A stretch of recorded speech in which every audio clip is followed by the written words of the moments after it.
Okay, so we're going to use the graph of sine of x here to estimate the values of y prime. So what we're doing is we're looking for the slope at different points.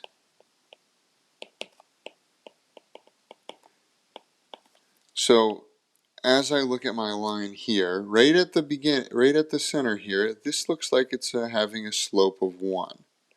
So let's say that slope's equals to 1 right there. As we're going, oh, this one's pretty easy. This one is a slope of 0. Up over here, it looks like we're back to a slope of -1.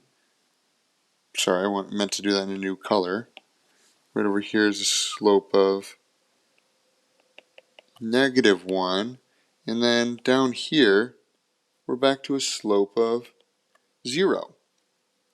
So if I wanted to approximate my curve here, my f prime, let me pull up a completely different color here. I'm going to use this nice pink color. I'm going to graph what my slope says. So if m is equal to 1, I need to put a point at 1 up there. If m is equal to 0 over here in the red, then I need to put a point at 0 over there where it would be in the red. Same thing for the green, it's at -1. And then my slope is at 0 again. So it's going to it has to go through those 2 points. So my slope, if I look closer to the blue, it's like 1. Then right here looks to be a little bit less than 1, even less than 1, even less than 1. So I'm starting to think that the curve might begin looking like this. Because then as it goes to 0, we're down at 0. And then it looks like it's getting a little bit negative, more negative, more negative, more negative. So it's going to look kind of like this. The same thing from -1 down to 0. It's less negative, less negative, less negative. And so it's going to look kind of like this. Now if I were to continue this on for several different areas here,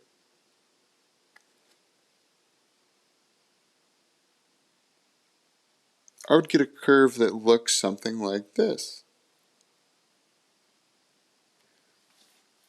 Now I know you're all pretty smart, but this curve looks like something in particular. If you know what, guess what? You've got it right. It is indeed the cosine of x. And so that is kind of a cool thing, and I'm going to show you how to prove it. So I'm going to take the derivative of the sine of x here. So I'm going to use our formal definition that says f prime of x is equal to the limit, and I like using h as it approaches 0, of f of x plus h, and this is minus f of x. All of this is over h. So now it's just plugging in the pieces, and this sine of x is going in for all those f's there. So it's f prime of x is equal to the limit as h approaches 0 of the sine of x plus h minus the sine of x. All of this is over that h value. So now this is where you needed that trig identity, where it's the sine of a plus b is equal to the sine of a cosine of b plus the cosine of a sine of b. And so that's pretty important, and you want to make sure that you know this one, because 1, we need it for this, and 2, you're going to need to memorize it for the future. So I'm going to use it now. So I've still got f prime of x as the limit as h approaches 0. Can't do anything with it yet. And then I'm using the idea of sine of a plus b. So instead it's x plus h. So I'm going to say the sine of x cosine of h plus the cosine of x sine of h minus the sine of x, and this is all over h. So now I want to start thinking, what's happening as this h approaches 0? So anytime I have the sine of x there, I'm going to end up with a 0 value, because sine of x at 0 is just 0. So this one's going to be equal to 0.